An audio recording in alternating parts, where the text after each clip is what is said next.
esperar dar 10 horas, né, gente, para poder começar. Sim, sim. Por isso que é bom a gente entrar antes, né, Neísa? Porque às Claro. vezes... Não, por exemplo, agora, não estou conseguindo que minha impressora funcione nem a tapa. Realmente.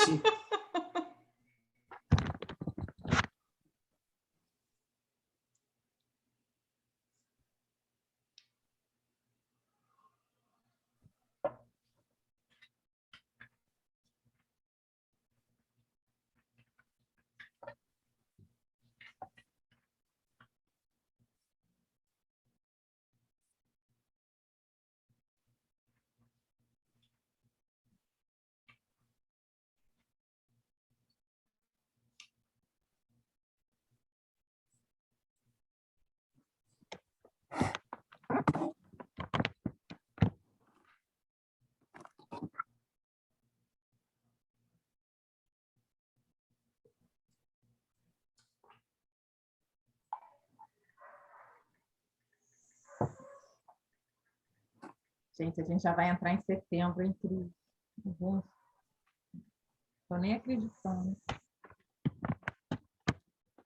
É.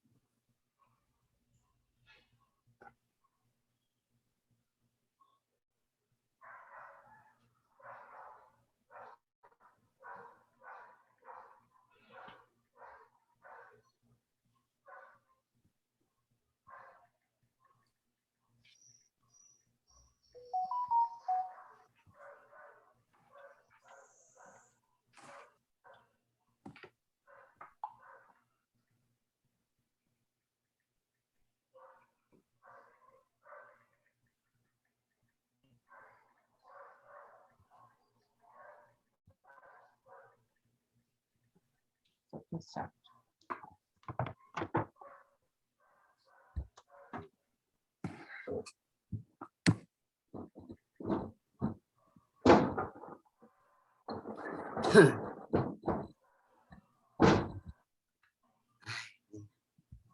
É impressionante.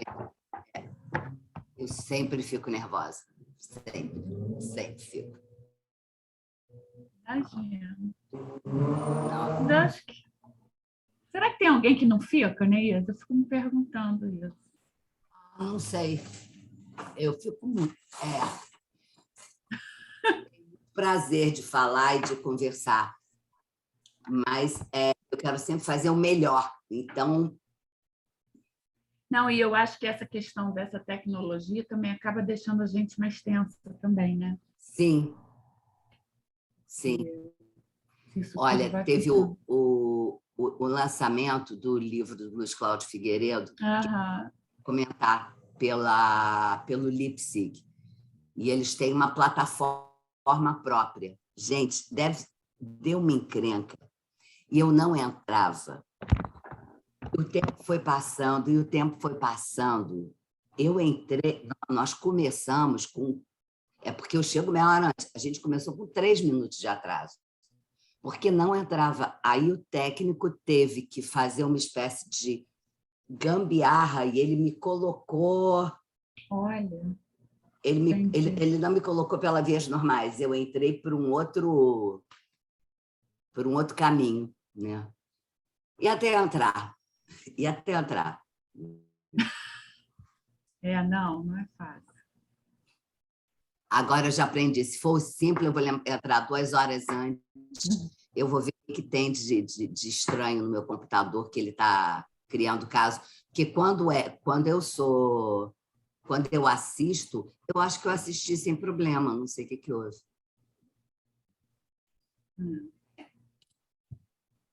Vamos lá, um bom encontro para todos nós. Oi, Paulo. Dá para ver? Oi, bom dia a todos. Bom dia, Neísa. Oi. Bom dia. Que bom estar aqui com vocês.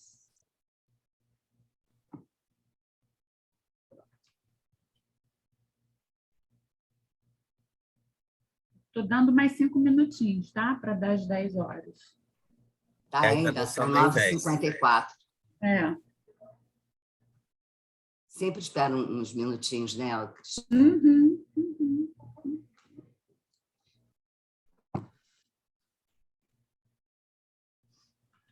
Deixa eu desligar. Deixa eu ver se eu consigo ver todo mundo. Assim ficou melhor.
Adriana, a luz está boa? Quer que eu fique?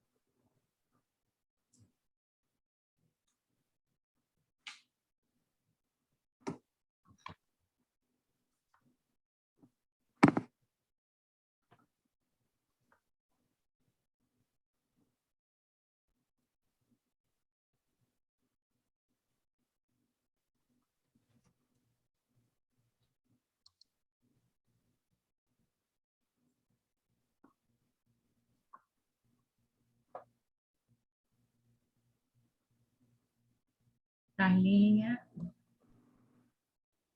Bom dia. Bom dia. Bom dia. Bom dia. Estamos dando só um tempinho, Carlos, só entrar. Deixa eu ver se é possível. Gente, a gente pode ver como Zoom quem está ou não? Sim, aparece as carinhas. A Márcia Tem Vanderlei participantes embaixo. Lá em cima tem visualizar, que aí são os quadrinhos. Ou você visualiza só quem está o palestrante ou todo mundo.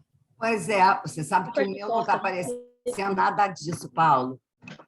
Mas se você mexer com o mouse, não aparece? Gente, Você sabe que deu um problema entre o computador e o cérebro, né? Eu, como acostumada no iPad, eu estou estapeando a tela. Só que meu notebook não é touch. Então, obviamente, eu tenho que usar o mouse. Foi um pequeno detalhe, assim, insignificante, né? Sabe quando que eu ia conseguir? Nunca. Então, talvez seja melhor não mexer, senão sai do lugar. Não, eu estou tão habituada com o iPad que eu esqueci que eu estou pelo notebook, né? Porque o iPad, ele sendo touch, é muito mais fácil. Está aqui, estou vendo, óbvio.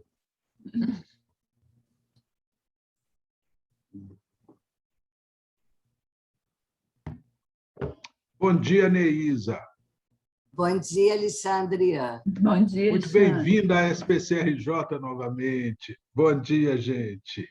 Querido, obrigada. É sempre muito bom estar aqui com vocês. Sempre, sempre, sempre.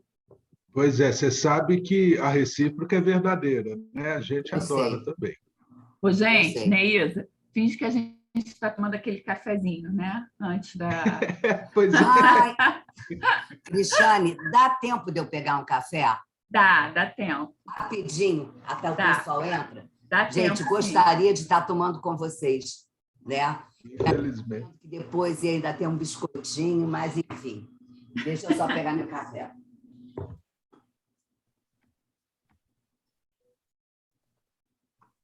Tudo bem, gente? Tudo bem. Cristiane, Adriana, Márcia, quem mais? Deixa eu ver quem mais. Da Carlinha, Paulo. E Alexandre. Bom dia. Bom dia, Alexandre. Bom dia, Carla. Tudo bem? Tudo bem, querido? Tudo. Eu não sei por que eu não consigo mudar. Saúde. Cristina, Ana Paula, Cília. Quem é que está na SPC? Da SPC que está tão escuro ali, que não dá para ver. É a Adriana. Sou eu, ficou escuro. Adriana. Bom dia, Adriana. Bom dia! Doutora Neísa, esse negócio vermelho é o quê? Um tablet? É o tablet. Fica na frente. Já tirei.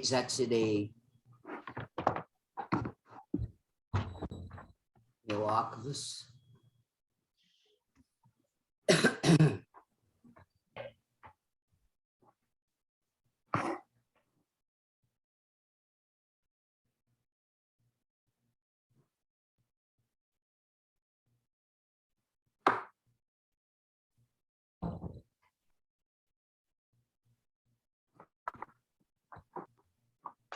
O tablet vai ficar aqui de regra 3, senão ele me atrapalha.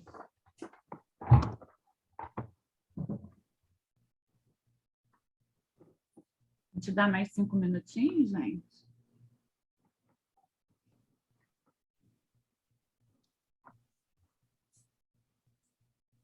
Acho que podemos, né, Cristiane? É. E aí começamos. Só para o pessoal chegar.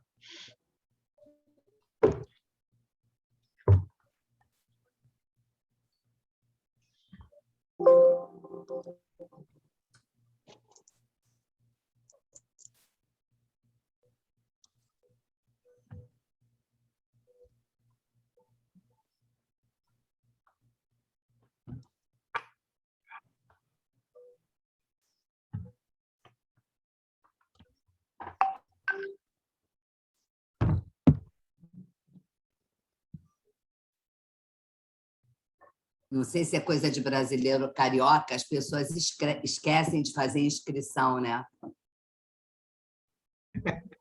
É na última hora, né? E aí ficam mandando para mim. Não estou conseguindo entrar, não posso fazer nada, né? É.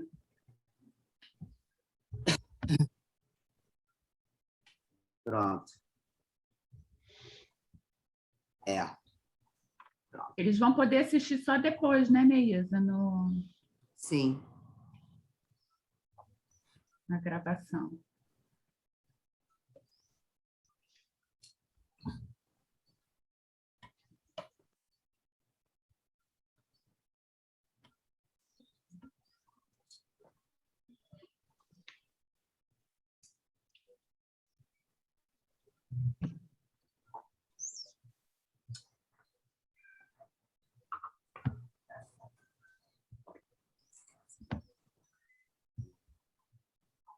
Gente, que cabelo.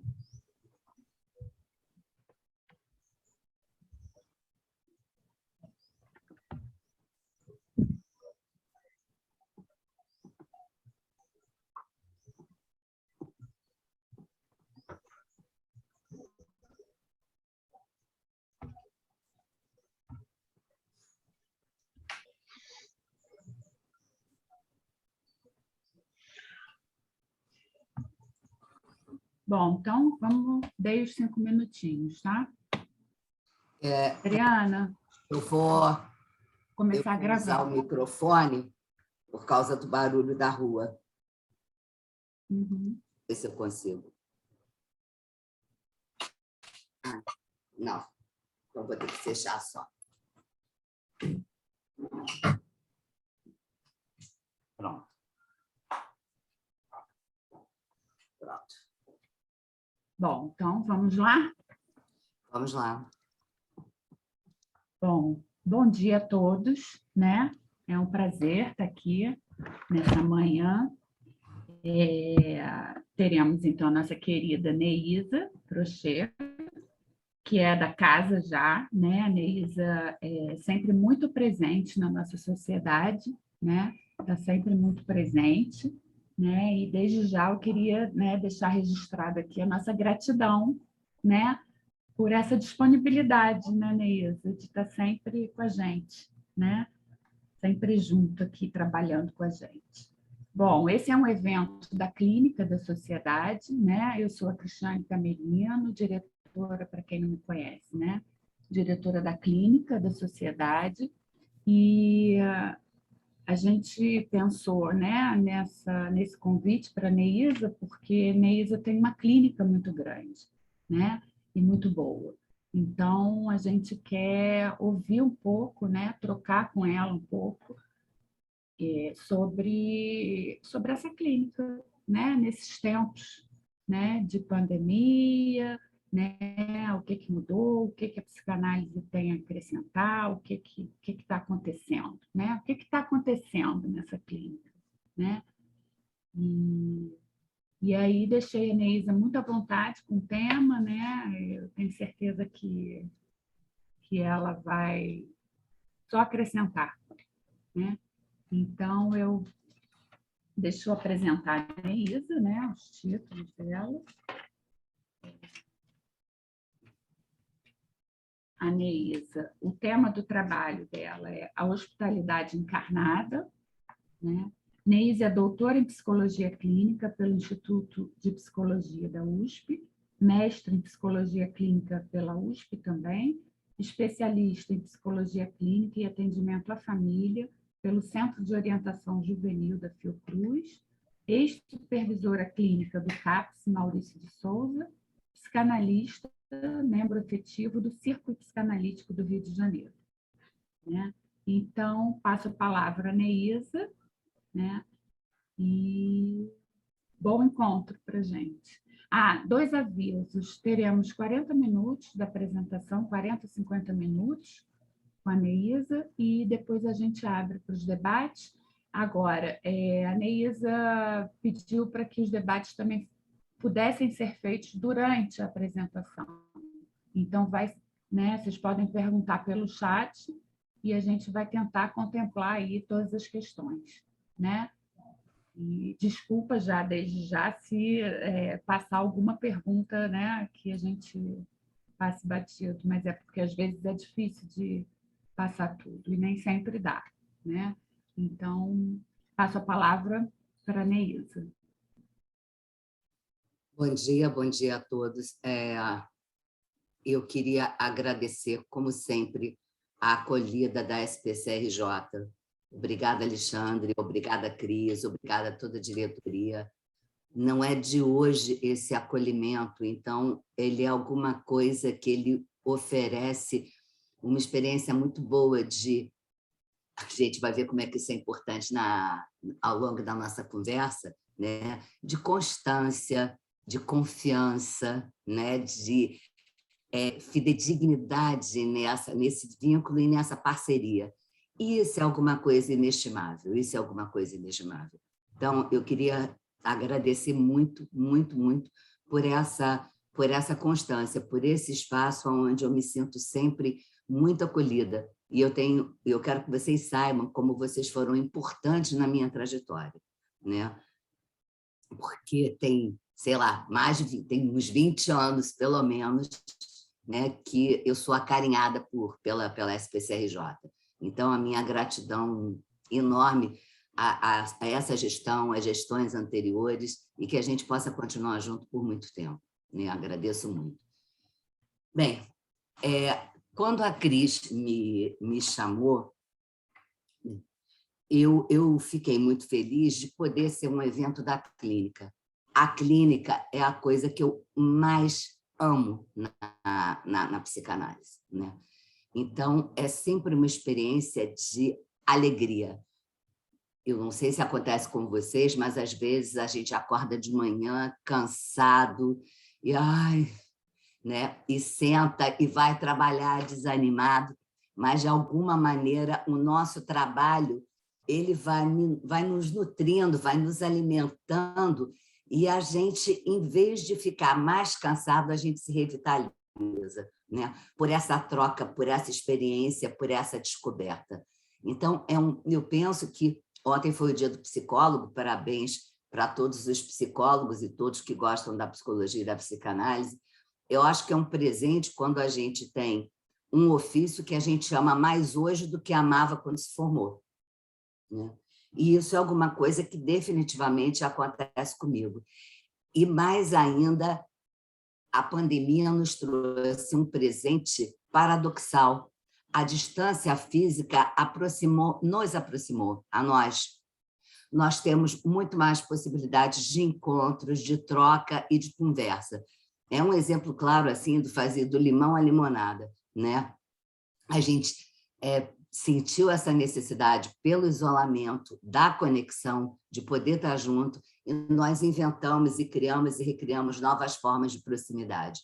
Então, vamos celebrar essa forma, né, que foi inaugurada 1 ano e meio atrás, mas que possibilitou a gente estar aqui hoje e não perder o nosso diálogo, o nosso compartilhamento. Bem, vamos lá. A hospitalidade encarnada na escuta analítica. Vocês vão ver, a hospitalidade encarnada é uma expressão que a primeira vez que eu ouvi foi do Gilberto Safra, né? E eu vou até mencionar ele. É essa experiência, né, de acolhimento da nossa clínica, do nosso paciente, no interior do analista. O objetivo, justamente, da minha conversa hoje é falar com vocês sobre isso, né? Sobre essa experiência de acolhimento da nossa clínica em nós. A pandemia chegou e permanece. Um vírus de espantosa disseminação e contágio exigiu as mudanças radicais na vida de todo mundo e em todo mundo. E a gente passou a viver com condições muito adversas.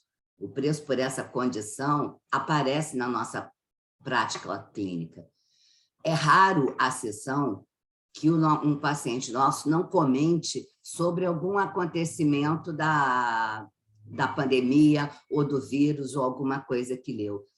É extremamente comum a referência, não só a acontecimentos, como a situações de perda, de medo e de angústia em relação ou a alguma notícia da mídia ou em relação a alguma notícia do seu círculo de relações. Nós mesmos e os nossos pacientes morremos de medo a cada pequeno sintoma físico que a gente possa ter. Com isso, se instala uma sensação de desassossego, o que leva a uma maior irritabilidade, uma instabilidade do amor, no amor também. Não tem ato falho, só ato preciso, né? Distúrbios no sono, retraimento, dificuldade de concentração e memória, uma certa desorientação temporal, sem contar, né, as fantasias de temor em relação aos nossos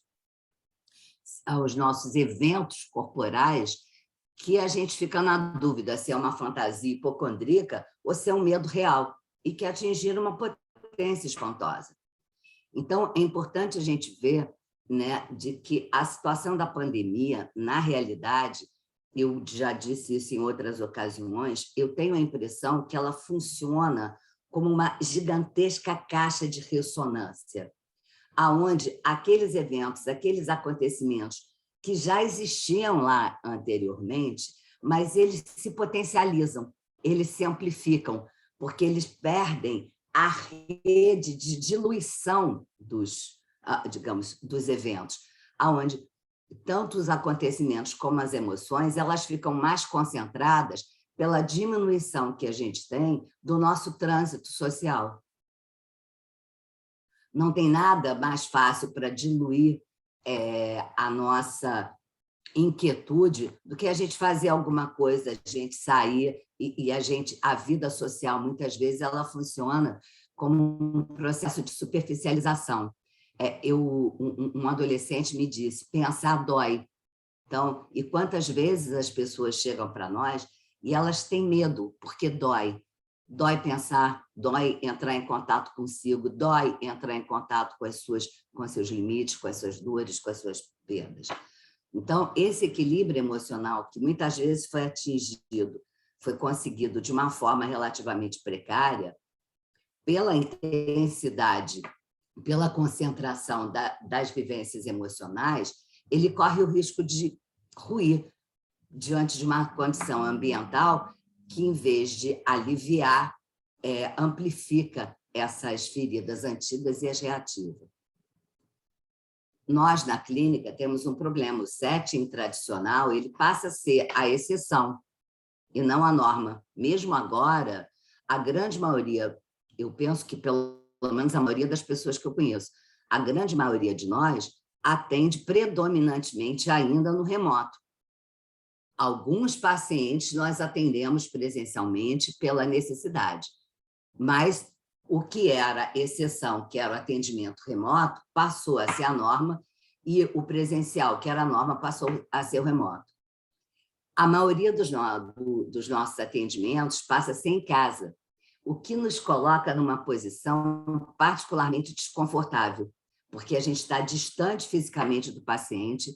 Num certo sentido, a gente tem uma privação sensorial, eu não vejo o corpo inteiro, nós nos vemos, né, da altura do peito para cima, às vezes até menos. Então, a gente tem uma privação sensorial parcial, a gente não tem a visão do corpo total, a gente não tem a postura do paciente, a gente não tem a presença inteira dele, mas, ao mesmo tempo, nós somos invadidos e invasores da privacidade de ambos. Eu sou invadida na minha privacidade e eu invado a privacidade do outro.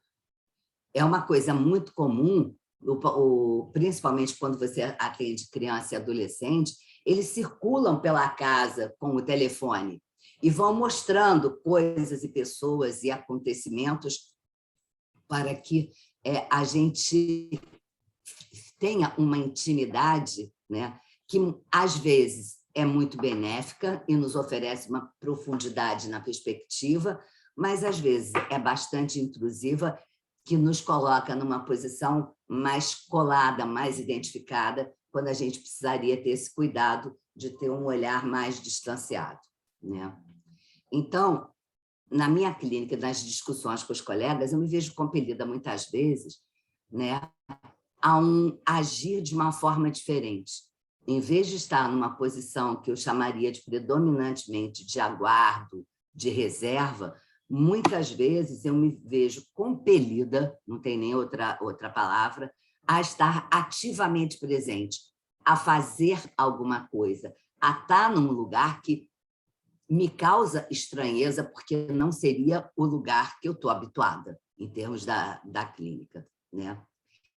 E aí a pergunta óbvia que surge, e eu acho que é importante que a gente faça sempre, mas será que isso é psicanálise? Será que eu estou fazendo psicanálise? Como é que eu posso compreender? Como é que eu posso lidar com isso?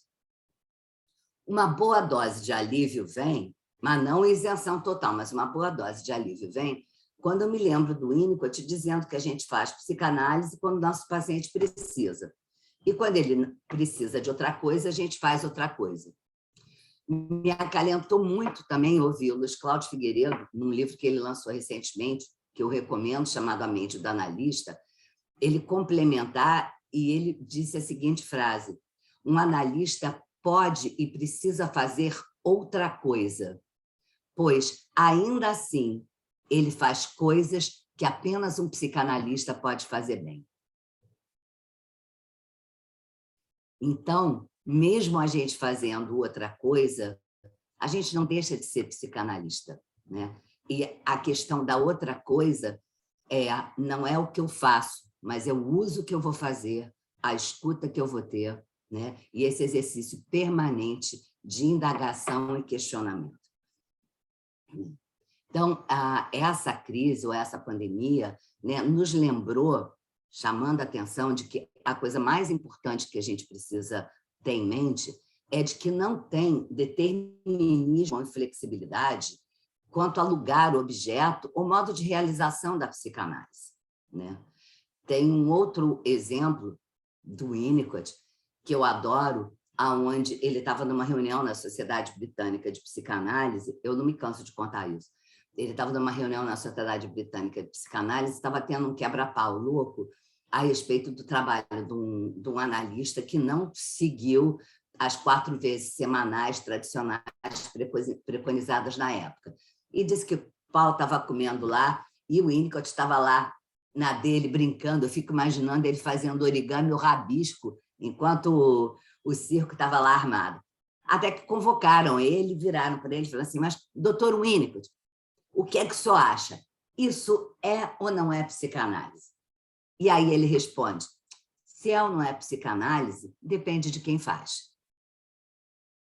Então, eu penso que é daí, né, que a gente precisa começar a conversar, e aí faz o sentido da fala, né, dessa denominação da psicanálise encarnada. A psicanálise é aquilo que a gente construiu dentro de nós, na relação com esse saber através da nossa formação, da nossa experiência analítica, né? E é dentro de nós que a clínica vai acontecer e a psicanálise vai acontecer. O que está em questão é o humano, é o estar no mundo, né? É o estar no mundo e as suas dificuldades, e os seus ganhos, as suas alegrias. Então, tudo que envolve a subjetividade do indivíduo, ele acaba sendo incluído como um acontecimento possível no exercício da psicanálise. Depende de quando acontece, depende de quem faz, depende de como a gente escuta. O que eu absolutamente quero enfatizar, eu não estou fazendo a apologia do oba-oba, do laissez-faire, laissez-passer, mas esse difícil lugar que é, ao mesmo tempo, seria uma analogia à atenção flutuante, né? Ao mesmo tempo em que eu tenho a disponibilidade para o acontecimento analítico, né? Eu tenho consciência de um setting que precisa ser estabelecido dentro de mim. E vai ser justamente a possibilidade da flutuação nesses parâmetros que vai permitir que a minha relação com o paciente ela possa ser, ao mesmo tempo, uma relação de continência e acolhimento. O Winnicott, no fim da vida dele, ele escreveu um artigo primoroso sobre um tema fundamental para todo mundo que trabalha com a clínica, independente da especialidade. O nome desse artigo se chama A Cura, ele escreveu em 1970. E ele inicia falando do valor inestimável da etimologia das palavras. E a palavra, a cura, originalmente, vem de core, de cuidar. Foi só a partir do século XVIII que esse termo passou a se degenerar e significar tratamento, e mais tarde a ideia de um desfecho, de uma conclusão, de uma destruição da doença. O que o Winnicott nos aponta nesse artigo é a importância, né, de que é fundamental que a gente não perca o sentido original da palavra. Que o sentido original da palavra cura é cuidar e não dar um desfecho a uma situação. O que as pessoas querem de nós, profissionais de saúde, nesse momento? O que a gente pode fazer? Como é que a gente pode, né, fazer um tratamento bem-sucedido? Como é que a gente pode cuidar quando a gente não pode eliminar a doença, a gente não pode acabar com o Covid, a gente não pode passar limpo a vida das pessoas, a gente não pode mudar o ambiente onde a gente está? Então, o que nos cabe, né? Qual é o nosso lugar? Eu penso que o que nos cabe, né, é a possibilidade de criar um tempo e um lugar, né? Um espaço de proteção, de criar uma forma de cuidar que ofereça e restaure no indivíduo a perda maior. Não foi à toa que eu falei anteriormente sobre a minha relação com a SPCRJ e eu usei a palavra segurança e confiança. Esses são os elementos fundamentais para uma experiência saudável, para uma experiência de cura.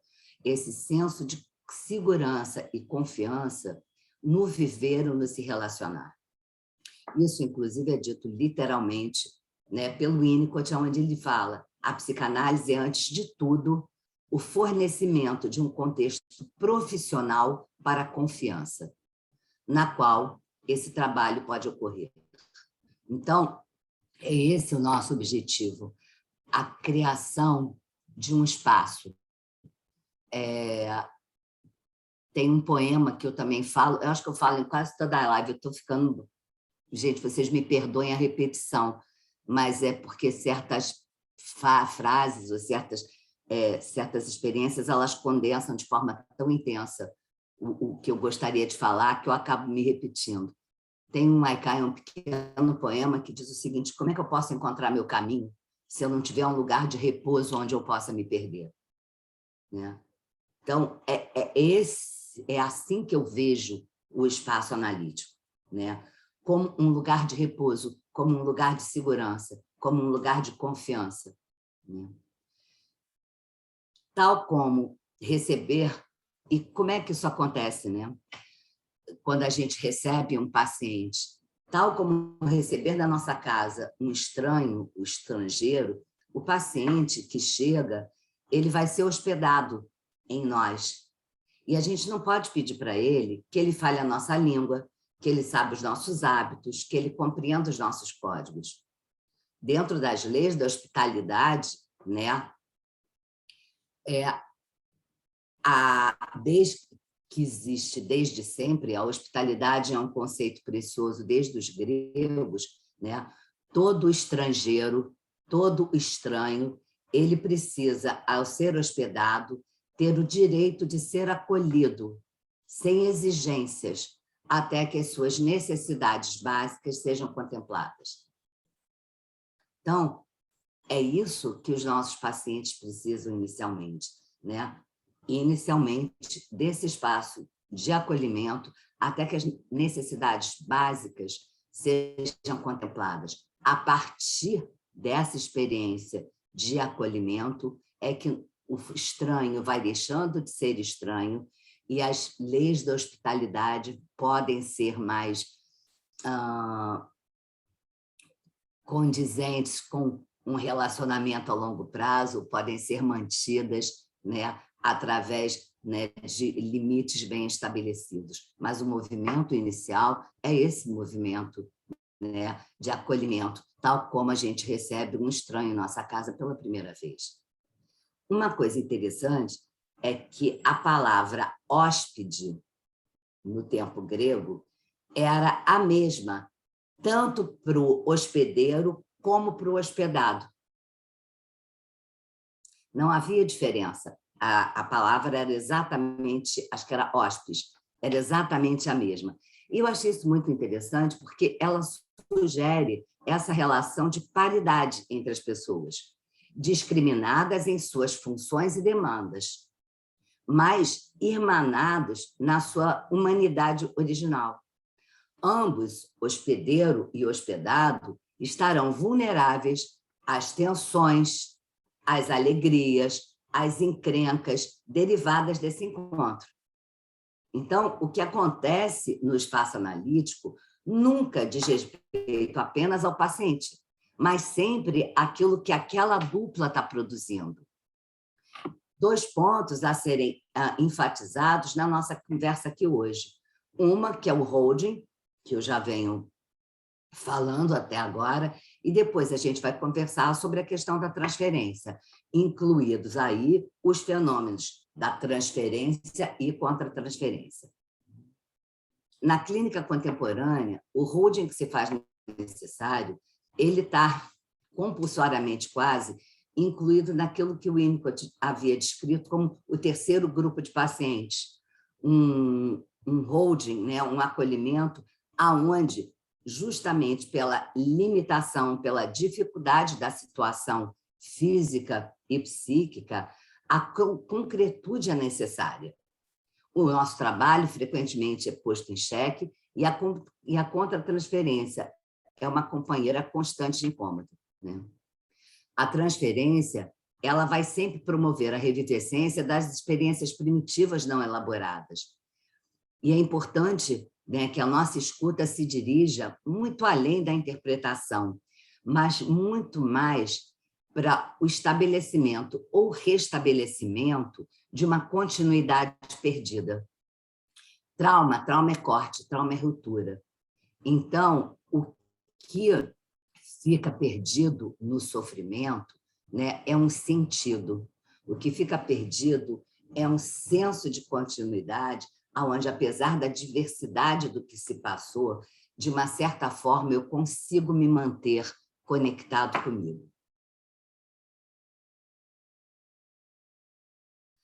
A Hannah Siegel, ela coloca a importância de todo indivíduo, né, de buscar uma verdade psíquica. Eu digo que todos nós, cada um de nós tem um enigma na vida, tem uma questão que a pessoa é aquela pergunta que vai se expressar na compulsão, a repetição, e que vai ser reiteradamente retomada para que eu possa encontrar um sentido. Por exemplo, por que eu não gosto de mim, ou por que eu não me sinto amada, ou por que eu tenho a sensação de ser uma fraude, ou por que eu tenho tanto medo, enfim. É sempre uma questão, né, um enigma, que eu acho que está relacionado a essa situação da verdade psíquica, que vai ser a importância da gente identificar qual é a pergunta. Qual é a pergunta que está por trás daquela repetição? A hospitalidade psíquica, eu penso que ela segue muito a tradição ferenciana, né? Onde a criança, o analisante, o nosso paciente, ele é o estrangeiro que chega e ele vai inicialmente, sim, precisar da ajuda do ambiente para fazer essa transição em direção a um momento onde ele vai poder ver e reconhecer que existem leis e normas e coisas externas e além a ele, que ele vai precisar se adaptar em prol de um ganho, né? Então, nós vemos esses trabalhos, né, desde o Ferenczi, 1928, 29, né, na adaptação da família à criança, a criança mal acolhida é a sua pulsão de morte, aonde o Ferenczi já vai estar falando, né, há 100 anos atrás, mais ou menos, sobre isso que eu estou conversando com vocês, sobre o acolhimento, né?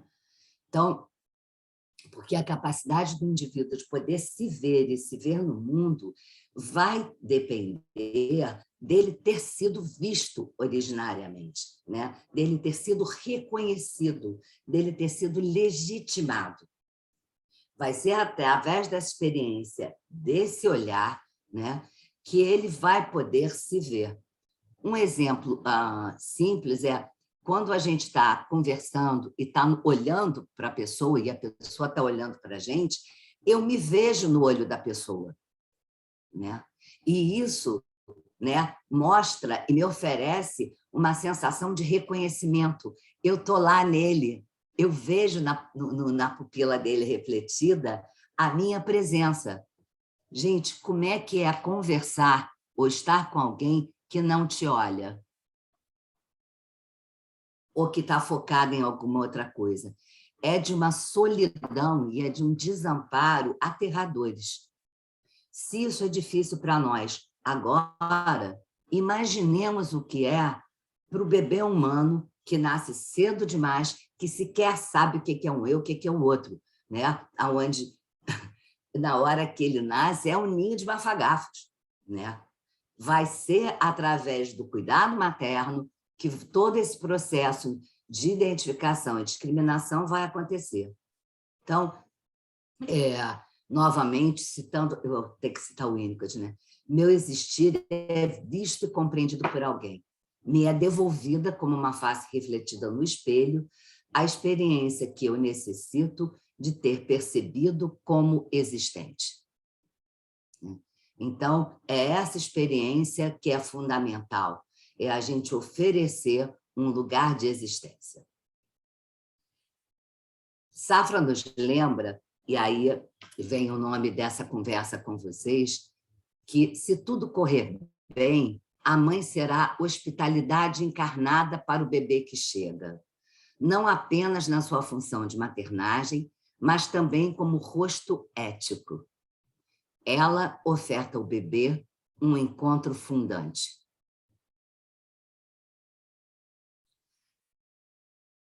Fecha aspas. Vai ser a presença de um outro que marca a possibilidade constitutiva do eu dessa criança.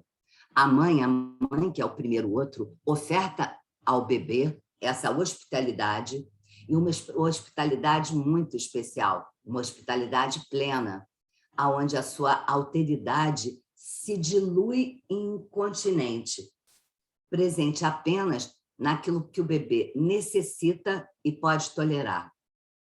E para poder manter essa sustentação fluida e acolhedora, a figura materna se disponibiliza em escuta. Escuta que eu compreendo como a capacidade de renunciar a uma posição narcísica fixamente estabelecida, em favor de um lugar de mobilidade quase absoluta, sintônica às necessidades do bebê. Então, a mãe se oferece como um espaço de água, um algo em disponibilidade plástica, mas que, ao mesmo tempo, precisa ter uma qualidade de sustentação que seja coesa, sem ser rígida, sem ser pontiaguda e sem ser áspera. O que é um trabalho incrível e que exige devoção e responsabilidade. Porque isso tem um custo exaustivo, onde a gente abre mão da nossa própria subjetividade para hospedar esse psiquismo em construção. Eu estou falando tanto da mãe, né, com a preocupação materna primária, ter que ter prazo limitado, como eu estou falando na nossa experiência clínica. A nossa sessão precisa acabar, e eu, pelo menos particularmente, eu preciso de um espaço entre um paciente e outro para eu poder respirar, para eu poder me reencontrar, para depois eu poder me emprestar. Né? Não sei se vocês têm essa experiência, muitos dos colegas têm conversado de que essa intimidade, ou essa proximidade, ou essa exigência, né, da necessidade de mais de nós para sustentar o espaço analítico, né, tem cobrado um preço muito grande. Então, quando acaba o dia, a coisa que eu mais escuto e o que eu sinto, eu fico muito cansada. E muitas vezes eu preciso ficar quieta. Eu preciso ficar quieta como se eu precisasse me juntar de novo, né? Para aí eu ir para a minha vida pessoal, para ser a Neísa de novo. Não que eu tenha deixado de ser a Neísa, mas para eu ocupar de novo meus espaços, que passaram ao longo do dia, né, sendo emprestados por esses hóspedes. né? Então, é muito importante que a gente entenda não só o valor, como o custo dessa hospedagem desses objetos em construção, né? Para nós, né, em especial na situação da pandemia, né, essa disposição da gente se oferecer como um campo de sustentação no tempo e no espaço, né, ele precisa ser modulado, né, para que a gente possa estabelecer um modo de trabalhar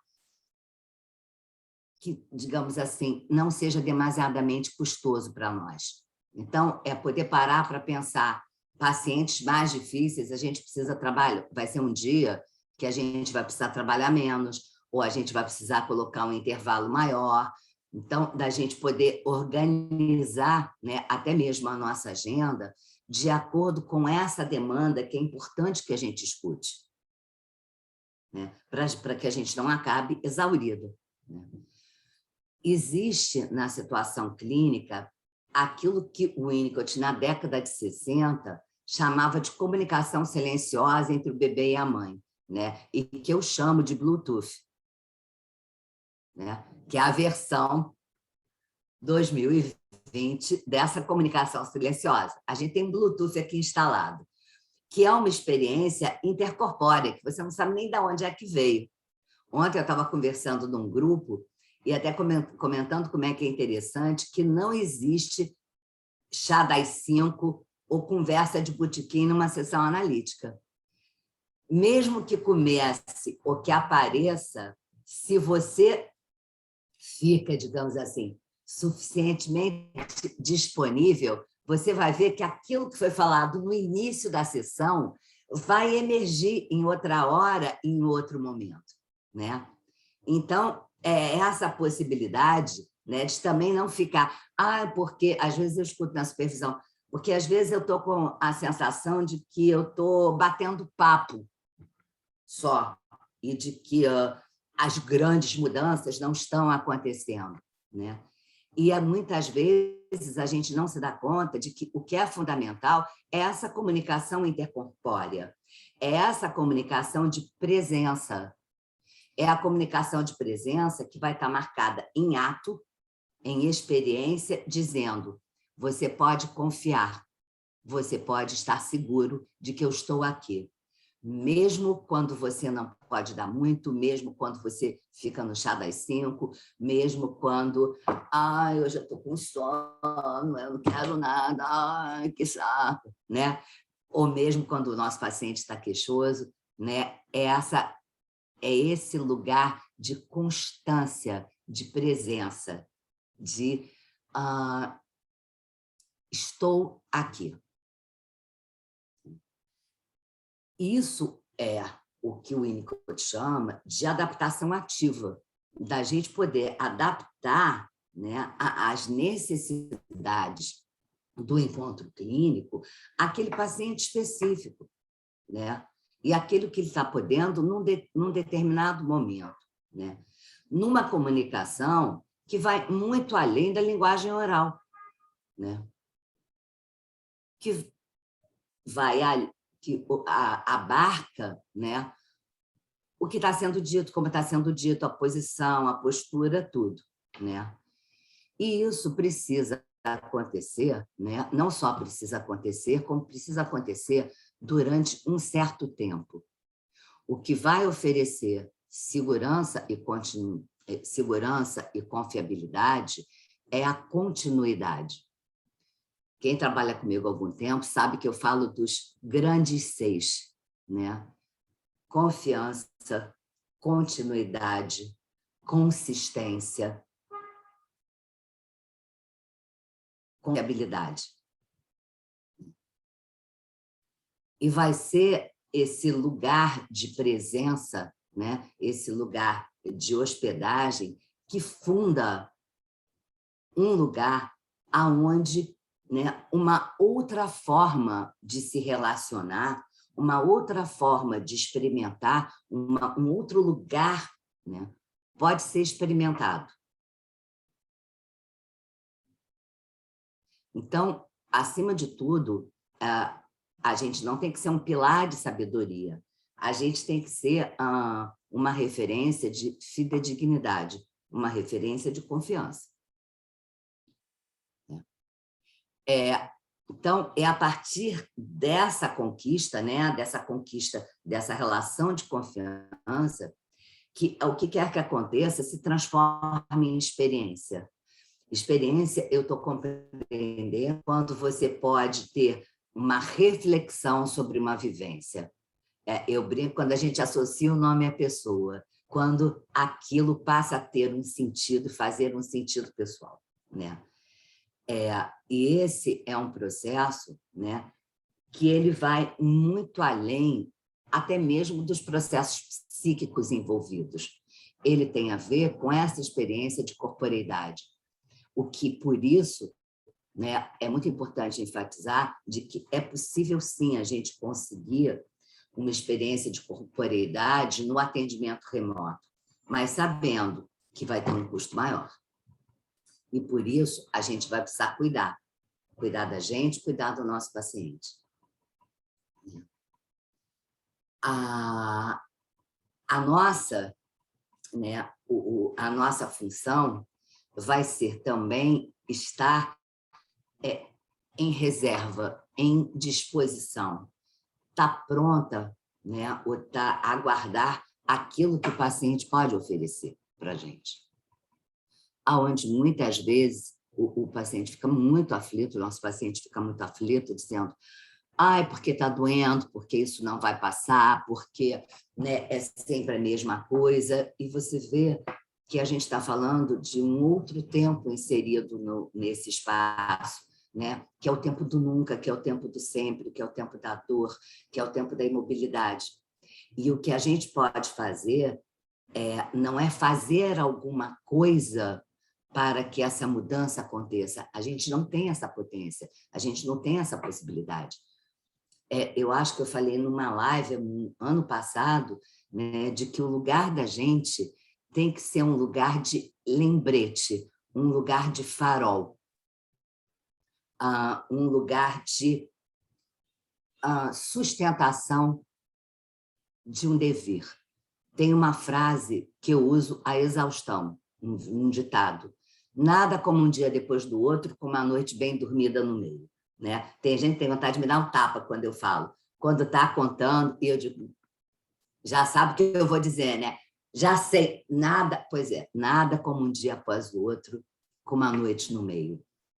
Vai mudar, confia, aguarda. Então, da gente aceitar, né, esse lugar onde a gente fica como representante do dever. A gente fica representante do novo, mas de um novo que chega, mas que não é um novo disruptivo. Porque, na verdade, o novo disruptivo não tem nada de novo. É o fantasma da repetição da dor, é o fantasma da repetição do trauma. Então, de fato, é a gente poder substituir esse saber, que é um saber que oblitera, esse saber que destrói o futuro e o passado, porque transforma tudo num eterno presente, onde o sofrimento se repete eternamente, para a gente ser o representante do tempo que passa. Eu acho que era isso que eu queria colocar para vocês, né?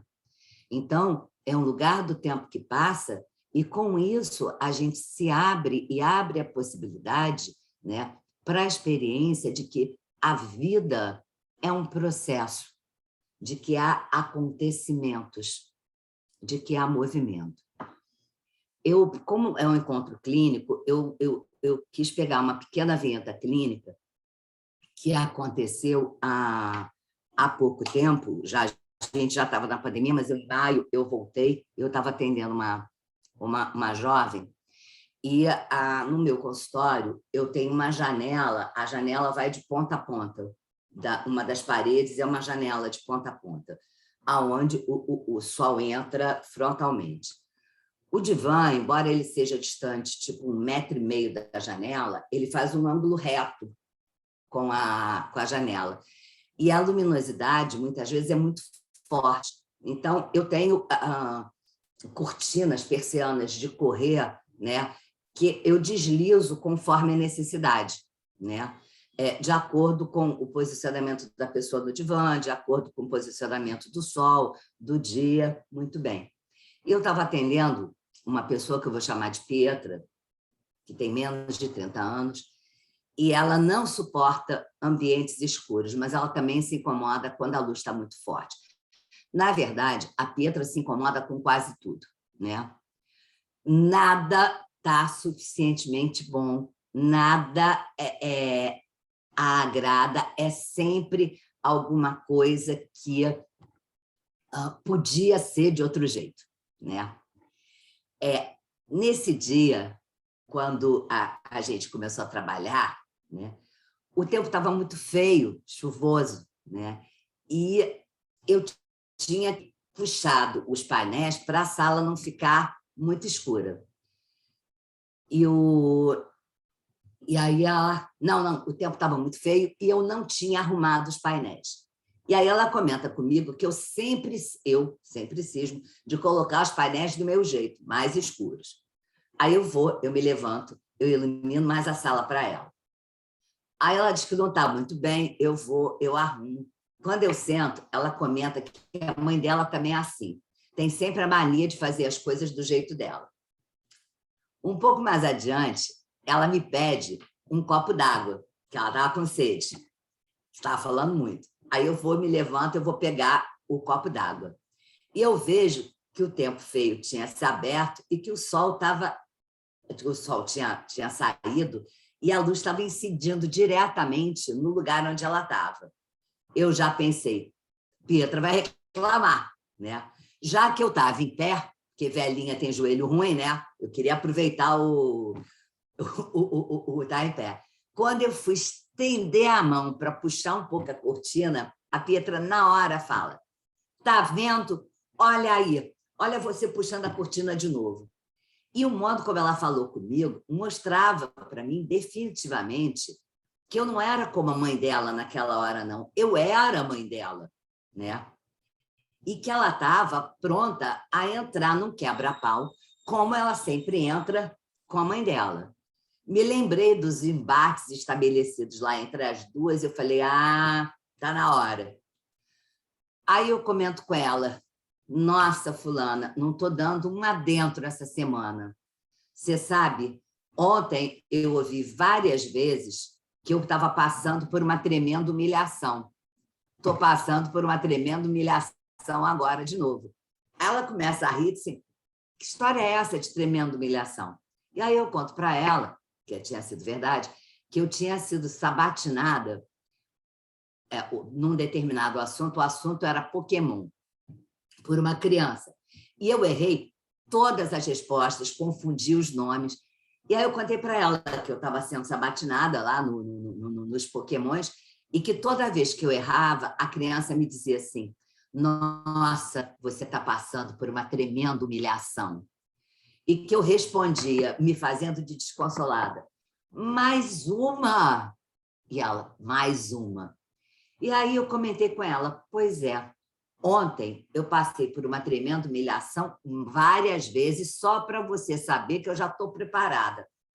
Hoje, eu continuo passando por uma tremenda humilhação, já entendi o recado. E ela começa a rir. E ela diz, não é isso não, imagina, que bobagem. Nossa, mas essa criança falou isso mesmo para você? Olha, puxa a cortina mais um pouco. É verdade, né? Fez sol agora, a luz estava indo em cima de mim. Se você quiser puxar, tá bom para mim assim também. E as cortinas são arrumadas de modo em que ambas ficamos satisfeitas. Ao longo da sessão, incrivelmente, só que não, né? O material que emergiu foi exatamente esse modo de funcionar que acompanha há bastante tempo, onde ela vive uma experiência onde ou ela se submete ou ela submete, pautada sempre por modos de relação marcados pela reatividade e por sentimentos de invisibilidade. Ou ela se invisibiliza ou ela invisibiliza o outro, mas sem espaço e sem escuta para troca, né?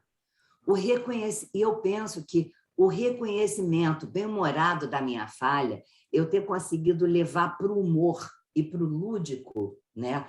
Aquela situação de conflito, me responsabilizando integralmente pela falha ambiental, né? E pela minha disponibilidade em me adaptar às peculiaridades dela, né? Permitiu que o tema pudesse emergir, mas numa outra posição, não mais defensiva, mas dialógica. O que o bebê necessita para ser é justamente essa experiência de um encontro com outro ser humano, nos diz o Safra, que seja objeto e presença. Ser objeto é se permitir ser usado como objeto. E aceitar, dizer, está ok, está me tratando como objeto, e eu topo. E, a partir desse uso, poder emergir uma representação interna de que esse objeto é a mãe ou o analista. E esse objeto ele vai sair da interioridade da criança e vai entrar no espaço compartilhado, aonde esse objeto vai ter um outro lugar. Ele não vai ser mais um pedaço do outro, mas vai ser algo que é não eu, é algo que é exterior, é a fundação da alteridade, né? Na clínica, a gente trabalha tanto com aquilo que está representado, como o que também ainda não alcançou esse registro de representação, né?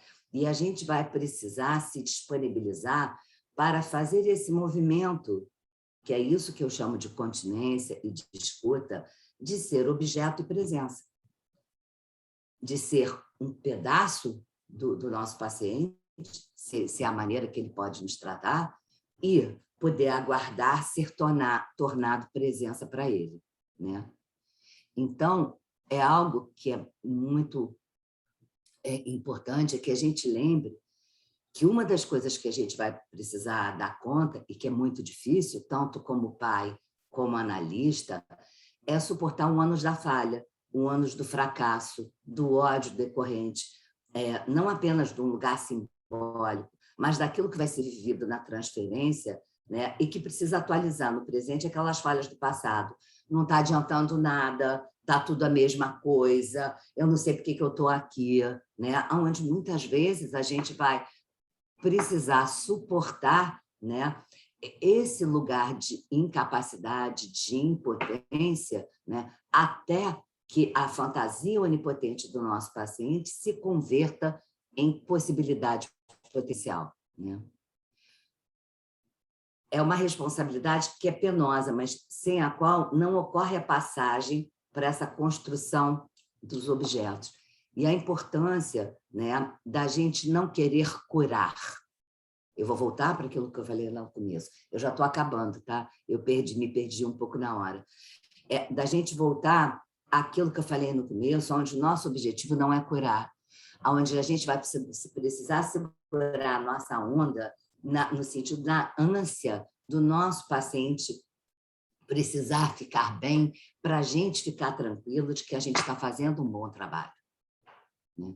Da gente poder acreditar também, não só ele, nesse dever, que vai ser justamente a gente acolher essa possibilidade de limite e fracasso, é que vai permitir que os nossos pacientes saiam dessa polarização de onipotência e onipotência para um outro lugar, que é a potência relativa, que é o limite, tem coisas que eu posso, tem coisas que eu não posso, né? Então, é através das falhas, da falha do analista, da falha do paciente, através da falha do ambiente, que uma experiência real, interpessoal, com um ambiente verdadeira pode acontecer. Quando o princípio da realidade é ativado, né? E a coisa em si ela não é mais percebida como uma projeção ou como alguma coisa persecutória de que coisas boas acontecem porque eu sou boa e coisas ruins acontecem porque eu sou má, né? Como se houvesse uma espécie de onisciência e justiça divina que fica implacavelmente, superegoicamente, me perseguindo e me recompensando e me punindo de acordo com os meus feitos, né?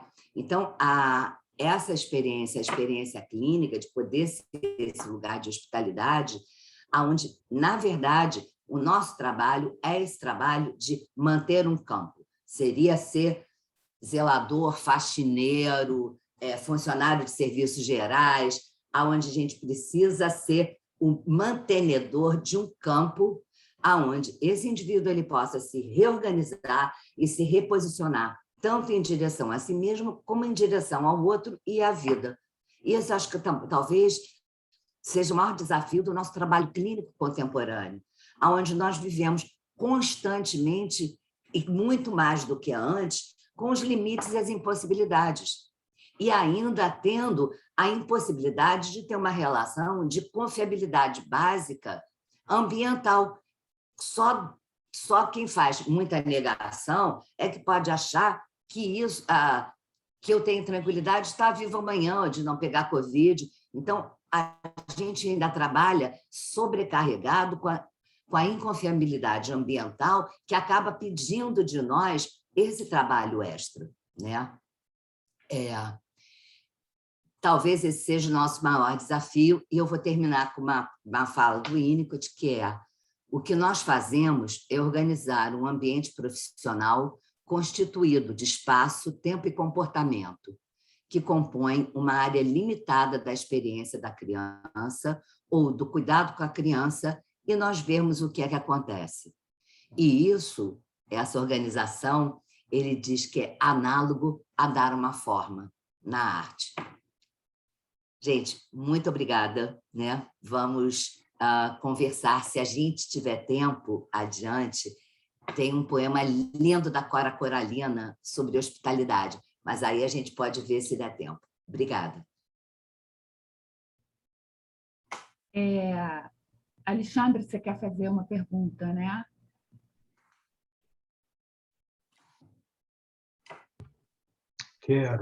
Queria fazer Só um um minutinho. monte. Eu Tá. queria só reformular. A gente tinha pensado em fazer tudo pelo chat, mas eu acho que não tem 100 pessoas, né, participando. Eu acho que dá para a gente ir abrindo, cada um que for perguntar, pode abrir o microfone. O que vocês acham? Ok. Então, vai lá, Alexandre. Neísa, obrigado. Que bom te ouvir. Pensei coisas demais, Neísa. Demais mesmo.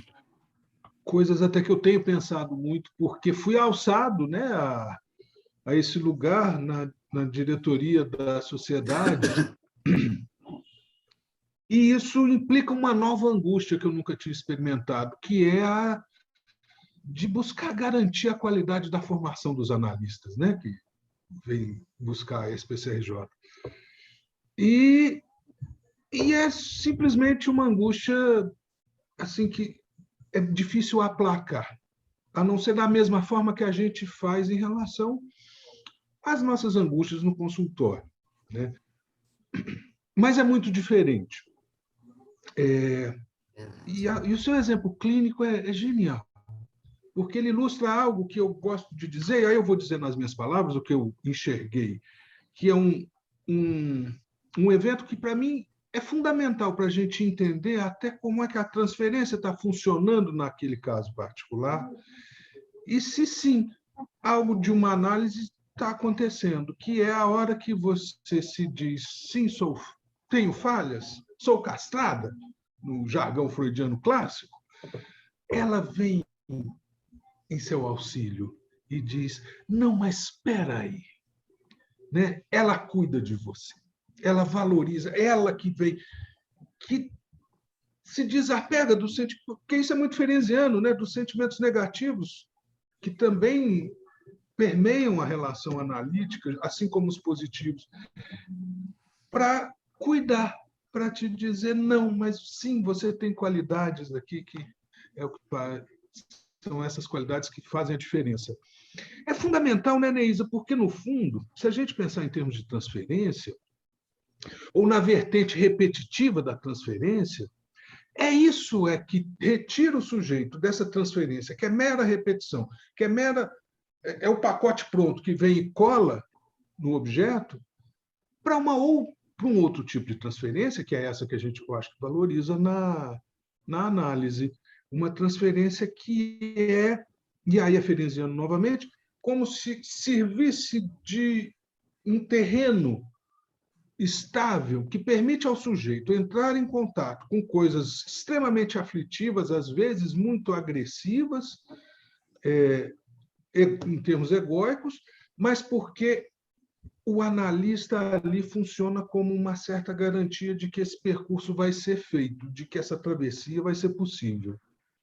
É muito bom te ouvir falar a partir da clínica exatamente por isso, porque a gente sai desse terreno puramente teórico para pensar como é que a gente, teoricamente, consegue entender o fenômeno clínico. Parabéns, isso é o melhor. Queria te ouvir um pouquinho mais só a respeito disso, porque belíssima ilustração, né, dessa dinâmica, que é o fundamento da clínica. Muito obrigado. Alexandre, eu tô muito motivada, é interessante cada vez mais, nessa questão do que acontece aqui dentro da gente, né? Então, e como é que a psicanálise ela funciona dentro do analista, pela experiência com aula, com supervisão, né? E a gente vai vendo como a nossa humanidade, né? Ela não tem que ser algo que a gente tem que ignorar, pelo contrário, a nossa humanidade precisa ser usada a serviço, a serviço da nossa compreensão teórica, né? E essa disponibilidade, por exemplo, na hora em que eu estava lá com essa moça, né? Eu já sei que ela é uma reclamona, né? Que ela está até mudando. E quando ela falou a questão de uma posição mais narcísica, ela falou num tom muito autoritário, muito irritada, sabe? Muito agressiva. E eu cheguei a olhar assim, porque foi aquele fora que a gente leva, e aí essa possibilidade da gente sair e ver assim, não tem nada a ver com isso. Não é Neísa, né? Não é Neísa. Quem é que está aqui? Para quem é que ela está falando? Que situação é essa que está acontecendo? Né? E aí pegar o que eu senti, gente, o que eu senti reatividade, eu senti não acolhida, eu senti dor, porque, gente, ela não está vendo a minha boa vontade, e eu pude usar a minha contra-transferência dizendo, ei, ela está me contando que na relação dela com a mãe dela, eu aposto que ela se sente desse jeito. Então, em vez de eu afastar a minha emoção, em vez de afastar a minha experiência emocional, né, foi ela que foi... Isso aqui é hospitalidade. Foi ela que foi a minha guia, dizendo assim, caramba, que relação complicada. Ninguém confia em ninguém. Que dor, que mágoa. A gente, então, consegue sair da defesa e para além da defesa. E poder entrar em contato com o afeto que está recoberto pela reatividade. Né? Então, é isso que é essa... Quando o Gilberto... Quer dizer, eu acho que duas pessoas muito importantes na minha vida, na minha formação, que são o Gilberto Safra e o Luiz Cláudio Figueiredo, talvez agora, mais velhinha, é que eu esteja me dando conta, ou mais cônscia, né, da importância do trabalho que acontece na interioridade do analista. E poder conversar com vocês e dividir com vocês sobre isso. Porque eu acho que é um trabalho que muitas vezes é muito solitário. Então, se a gente pode falar e se a gente pode dividir, se a gente pode conversar, dá um alívio, né? Dá um alívio, né? E a gente compartilha, assim como o nosso paciente, a gente compartilha com os nossos pares. Eu acho que é a Ângela May com a mãozinha levantada. Não sei se eu te respondi, mas vamos ver. É a Ângela, é a próxima a falar, por favor. Obrigada, Neísa. É sempre muito bom estar com você, né? Eu acho que eu fui capturada para participar dessa live por conta do título, né? Que dá hospitalidade encarnada, porque penso que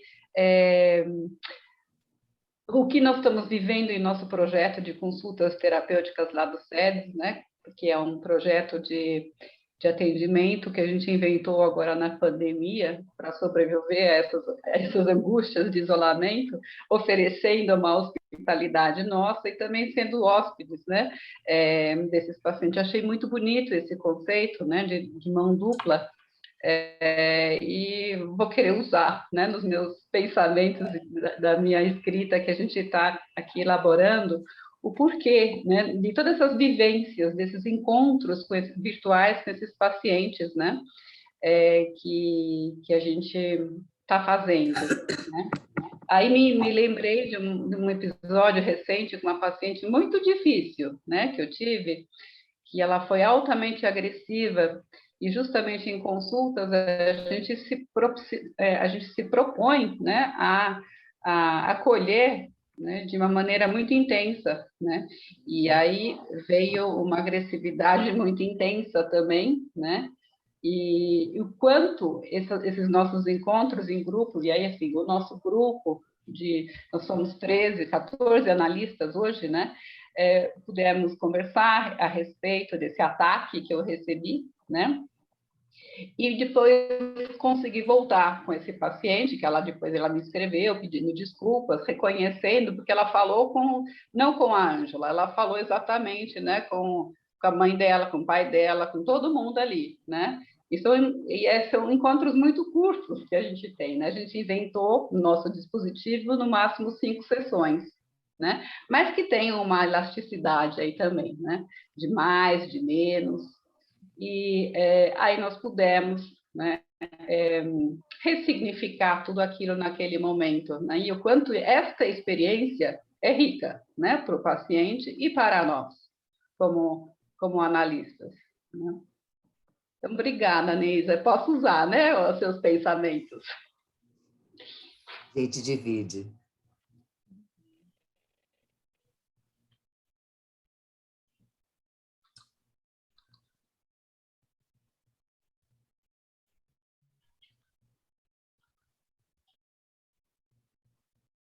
Bom, eu vou falar um pouquinho, Neisa, posso? Já que ninguém se... O Paulo quer falar, Cris. Quer falar, Paulo? Então vai lá. Depois eu falo. Oi, Neisa, parabéns, a sua fala é sempre ótima, muito boa, muito enriquecedora, né? Traz muitos aspectos aí, é sempre muito interessante. Agora, eu fiquei pensando uma coisa, até você não falou exatamente isso, mas na questão do acolhimento, né, que é uma coisa muito forte em Winnicott, e até o que você citou lá na sociedade inglesa, que estavam discutindo 4 vezes por semana, o outro fez um trabalho 3 vezes por semana, e aquilo era um problema, e hoje em dia a gente atende, quando muito, 1 vez por semana, a maioria. Como é que fica o acolhimento? Eu acho que o acolhimento vai levando, inclusive o Winnicott vai falar de uma regressão à dependência absoluta, né? Porque essa sintonia, quando ele quer refazer alguma coisa da história do sujeito ali, tem que ter uma sintonia que eu acho que tem a ver com acolhimento, mas ele também fala em regressão à dependência absoluta, que é essa sintonia em carne viva, né, entre analista e o paciente e tal. Mas como é que fica isso? Quer dizer, toda essa proposta de trabalho, de chegar lá, num momento muito anterior, ou um momento onde a coisa se deu, a má coisa se deu para poder refazer, como é que a gente fica com 1 vez por semana? Quer dizer, continua a proposta é essa, chegar a pontos muito, né, pregressos, mesmo a gente tendo essa ferramenta tão curta? Essa é a minha pergunta. Olha, Paulo, eu acho que é super importante, e eu não posso te dar uma resposta assim, no lugar de saber, eu posso te dar o depoimento do que tem acontecido comigo, né? De como é que eu tenho vivido isso. Você tem toda a razão, quer dizer, quando eu consigo ter 2 vezes por semana, eu lambo as unhas. E a gente sabe, e honestamente, Paulo, quando eu fui da época de que a gente fazia análise 4, 5 vezes por semana, gente, ser analista tendo sessão 4, 5 vezes por semana é o departamento. eu acho que nós todos somos heróis de trabalhar com essa escassez de recursos e como a gente precisa, aí tem a ver, por exemplo, de que essa história, né, de você ficar numa posição de aguardo e esperar a livre associação, gente, é minha opinião, não estou dizendo que isso é o certo, tá? Estou dizendo o que eu vivo. Eu acho que isso não rola, eu acho que isso não funciona. É exigido de nós, justamente pela precariedade, de que a gente não pode, tem um evento, tem um acontecimento, tem uma pontuação, não dá para eu não falar nada e esperar para ver o material que vai acontecer semana que vem, porque aquilo se perde, né? Então, da gente realmente ter uma posição de fala e uma posição mais ativa. O que como é que eu consegui manejar isso? Na minha cabeça, inspirada pelo Winnicott, eu resolvi que tudo que eu falo é a espátula. Vocês lembram do jogo da espátula? Do Winnicott? O Winnicott tinha um jogo da espátula onde ele colocava um abaixador de língua que ficava em cima da mesa. E aí ele observava para ver o que a criança e a mãe faziam. Se a criança pegava, se a criança não pegava, como é que ela pegava, como é que ela manuseava, enfim, como ela fazia. Para minimizar a minha intrusão, o que não quer dizer que isso não aconteça, aonde às vezes acontece, e eu fico atenta à resposta, e eu enfio a viola no saco, e eu calo, eu volto atrás, eu procuro falar, né, o que me parece, do que me lembra, o que me faz associar. Eu empresto a minha capacidade imaginativa, eu empresto a minha livre associação e eu ponho em cima da mesa transferencial. Se o que é que o paciente vai fazer é com ele. Se eu vou colocar aquela colocação e vai fazer assim, tipo, estou nem aí, eu já entendi, né? Ou se vai pegar e jogar longe, Deus me livre, que coisa horrível, eu também já entendi. Se vai pegar, uai, o que é isso? Então, de acordo com, para eu ter uma posição mais ativa, que não seja tão intrusiva, né? Eu me ofereço como aquela que vive ou aquela que sente. Eu não falo do viver e do sentir dele. Eu falo dentro do meu campo vivencial. Eu me empresto como uma espécie de objeto transicional. Se eu estivesse no teu lugar, Então, aonde eu posso, digamos assim, ter uma posição mais ativa, mas sem ser uma posição intrusiva, no sentido de que eu estou entrando na interioridade dele. Eu tenho procurado fazer isso. E eu tenho, recentemente, descoberto uma coisa que está me ajudando demais. Nos últimos meses, eu comecei a atender casos muito graves. E casos onde, no máximo, as pessoas estavam podendo 2 vezes por semana. Uma vez, e aí, por insistência minha, uma segunda sessão, mas assim, a custo. Com essas pessoas, eu fiz um pacto com elas. Eu falei assim, você vai usar o WhatsApp. E eu quero que você fale comigo a hora que você quiser. De manhã, de tarde, de noite, de madrugada, o que for. Você vai falar comigo, você pode me mandar texto, você pode me mandar áudio, você pode me mandar o que quiser. 24/7. Eu vou responder assim que eu puder. E você não vai ficar sem resposta. Mesmo que eu não consiga te responder na hora, seja no meio da madrugada, na hora que eu abrir o olho, na hora que eu acordar, eu vou dizer para você que eu li, mesmo que eu não consiga responder. Mas eu estou aqui. E, Paulo, tem funcionado. Tem funcionado. Assim, é uma surpresa.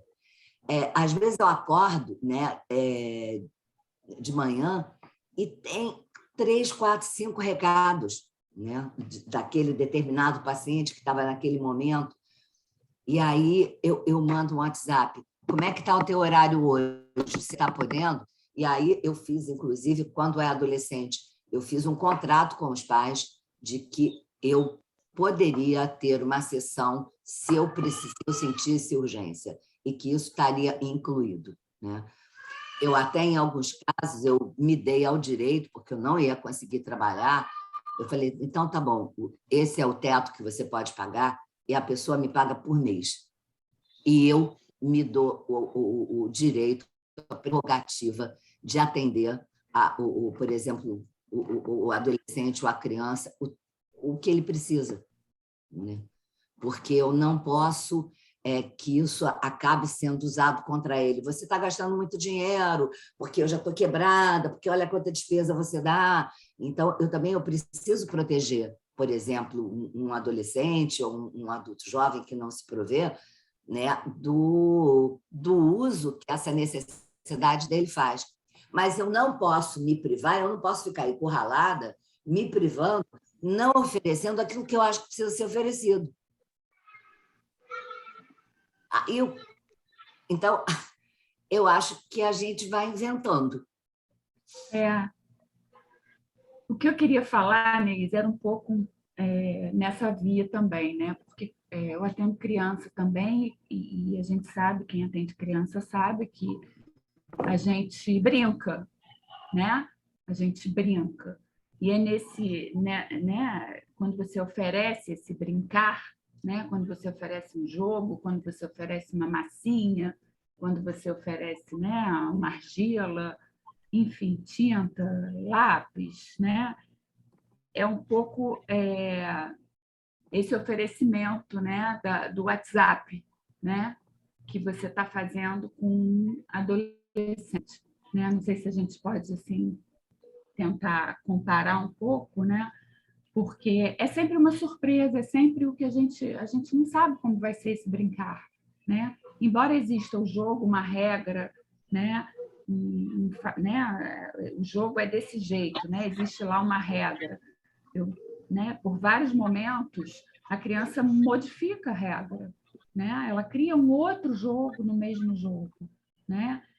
E é a partir disso que a coisa vai se dando, né? Que esse ambiente vai se tornando propício, né? Para que essa criança se coloque, né? De alguma forma, né? O que está acontecendo na vida dela, né? E quando eu ouvi você falar agora, né? Isso que você ofereceu do WhatsApp, né? Como um brincar, a meu ver, seria um oferecimento de né? Vamos trocar aqui no WhatsApp, né? Uma possibilidade, né? De criar um ambiente ali entre vocês, né?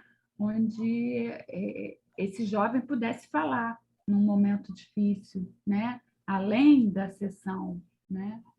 Como uma sessão também, né? Acho que a gente pode pensar que não limitar esse uma vez por semana, né? Eu já falei também para alguns pacientes não brincar, não WhatsApp, mas me ligue quando precisar, né?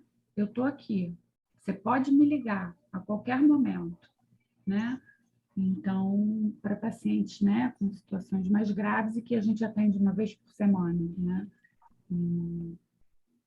Então, essa é a clínica, né? É um desafio sempre. A gente acha que sabe e aí aparece uma coisa nova e a gente tem que lançar a mão, né? E depois a gente pensa, né? O que a gente fez e o que isso significa teoricamente, né? Mas é aquela coisa que vem, né? É isso, né? Mas você sabe, o Cristiane, quer dizer, todo mundo, né? Alguma coisa que já estava acontecendo antes da pandemia se agudizou agora, que é a questão da vida contemporânea, né? do globalizado. A gente está vivendo uma supressão de espaço-tempo.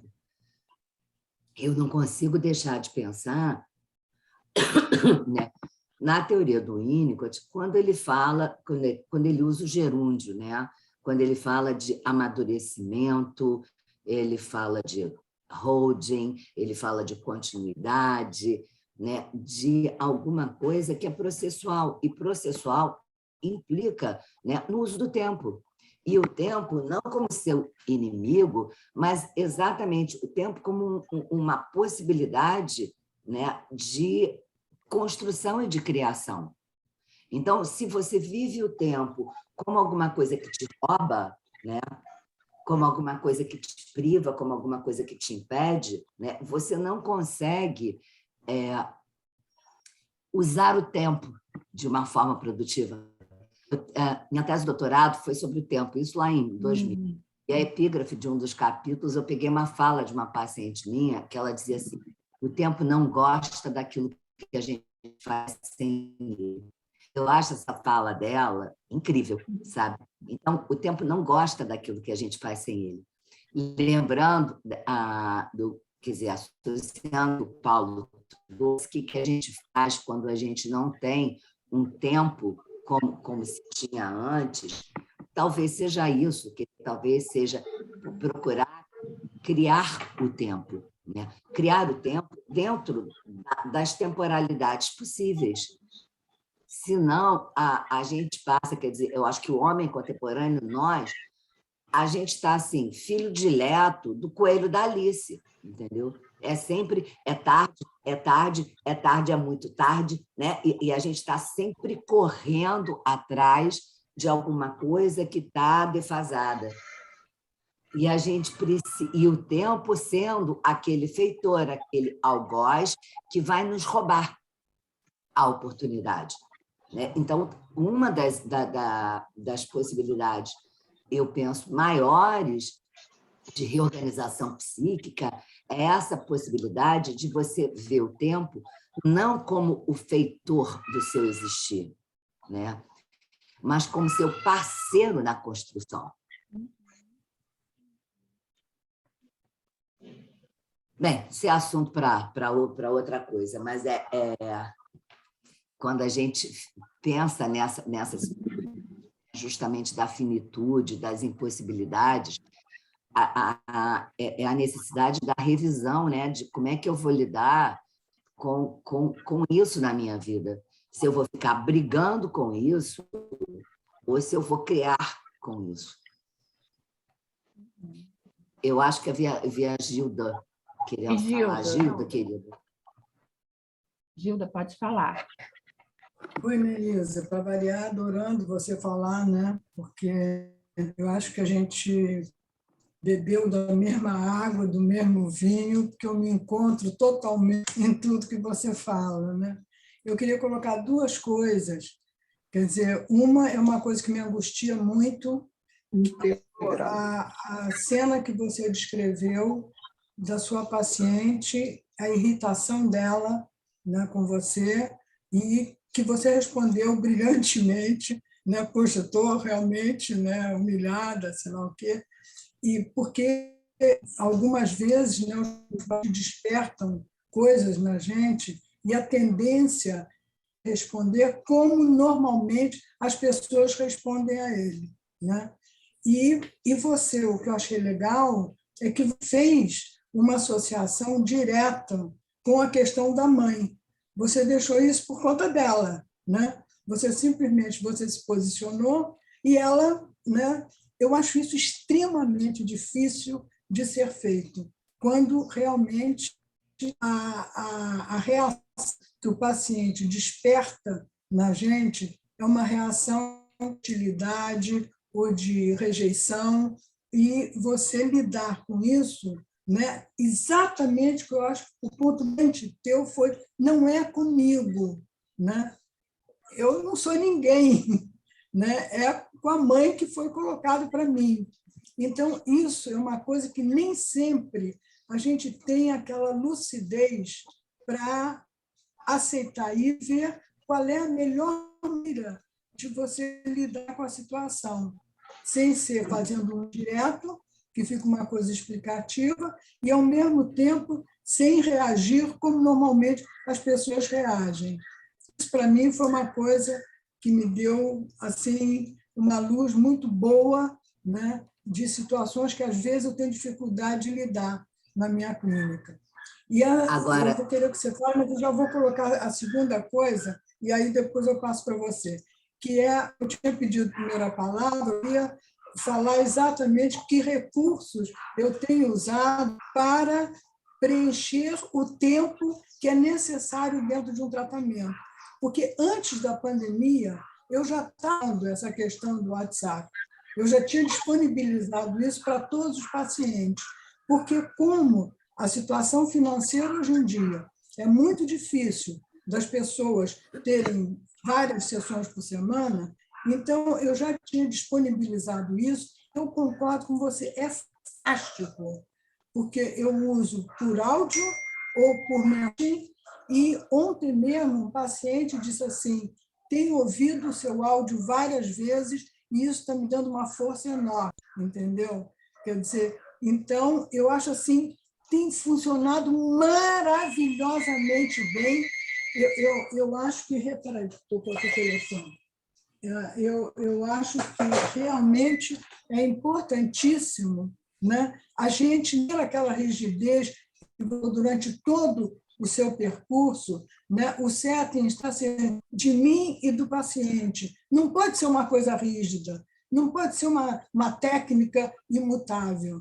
Então, quer dizer, são as duas coisas rapidamente que eu quero falar, que é claro, isso daí dá pano para manga, mas participando e assim me identificando com tudo que você falou, entendeu? Falamos a mesma linguagem, né? Então, Gilda, passo querida, para você. obrigada, muito obrigada, mas eu queria até fazer um reparo, que eu acho que então eu não me fiz clara, e isso é alguma coisa que faz diferença. Dizer para ela, para minha paciente, eu não sou a sua mãe, porque isso seria exatamente não aceitar que, naquele momento, eu era a mãe dela. Sim, tá. O que eu me ofereci... Tá, você está me botando no lugar de sua mãe.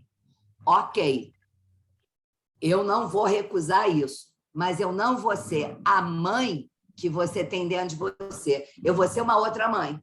Uhum. Então, foi, em vez de eu ser a mãe, que é uma mãe super falha, super castradora, que sabe tudo da... Quer dizer, isso eu nem tinha contado, que sempre sabe, que tem sempre a última palavra, né? Eu me lembrei, assim, gente, ela está falando com essa mãe. Eu não vou recusar a projeção dela. Eu preciso acolher a projeção dela, mas eu não preciso me submeter à projeção dela. E aí eu ficaria, se eu ficasse no lugar dessa mãe, a autoritária, onipotente, controladora. Aí é o pulo do gato, que eu acho que quem trabalha com criança, a gente acaba refinando isso, de aceitar o play, o role play, aceitar os lugares, no sentido de fazer uso do lugar que a criança te oferece, sem que necessariamente você repita o lugar que ela designa. Você está lá, mas o script não é o dela. Aí, onde é que eu fiquei? Eu fiquei da mãe que faz besteira. Ai, meu Deus, tá certo, né? Dou tudo errado. Eu também era a mãe dela, mas era a mãe que o superego dela não conseguiria verbalizar. Uma mãe horrível, uma mãe falha, uma mãe que a aniquila, uma mãe que ela tem raiva, uma mãe que ela desqualifica. E eu me ofereço, digo, tá certo, eu já entendi que eu sou o monge da Lagoa Negra. E, ok, tô nesse papel. Então, eu penso que talvez isso é que é a coisa mais difícil, que é difícil para cá. Tem horas que a gente consegue, tem horas que a gente não consegue, né? Não é sempre que a gente consegue fazer isso. Mas é essa possibilidade, né, de você acolher a projeção do paciente sem ficar aderida a ele. Justamente acolher a projeção do paciente, mas olhar uma outra perspectiva, um outro lugar, uma outra posição. Perfeito. Posso falar só rapidinho uma questão? Pode? Não, eu acho que é só reforçando Márcia, não sei se vocês estão ouvindo? Sim, sim. Tá? Não, parabéns, né? Eu acho que humaniza, o jornalista, acho que essa fala nos humaniza muito, né? Porque a gente fica muito próximo aí de...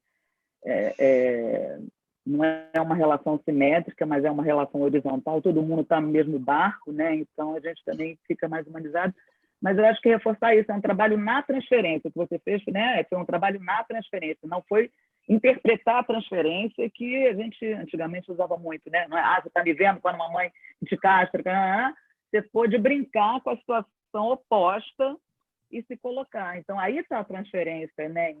Em ato, né? É só esse comentário e eu gostaria muito de ouvir a poesia, não sei se dá tempo, mas eu queria ouvir a poesia que você disse que teria aí, não sei. Gente, é linda, eu vou dividir com vocês. Obrigada, Márcia, porque eu sou bem obrigada, né? Eu estava doida para vocês quererem. O nome da poesia se chama O de Casa.